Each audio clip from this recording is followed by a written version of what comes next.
How to add a new category in WordPress.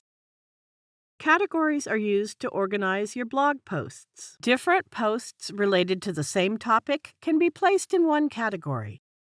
When a visitor opens a category, he finds all the relevant posts on one page, which increases the chances of him opening multiple posts. Let's see how we can create categories and subcategories in WordPress. Log into your WordPress admin dashboard.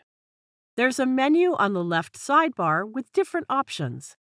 When you hover your cursor over the Posts option, it pops out more options. Then click the Categories option.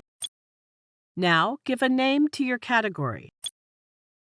This name will be visible to website visitors and should, therefore, be relevant to the group of posts included in this new category.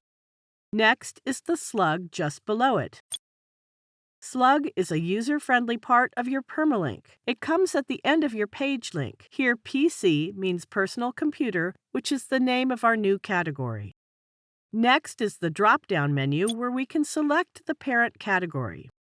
We can set it as a parent category or a child category. The reason we have those is to be more organized. We can have computer as a parent category, and under that, personal computer as a child category.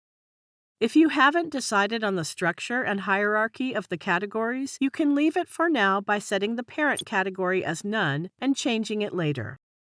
The next one is description, which is not so important, so I leave it blank and scroll down.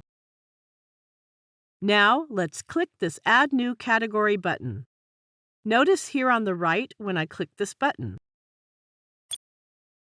See this? We have added a new category, Personal Computer, to the category list, and the slug is set to PC. I hope this is clear to you. Thank you for watching.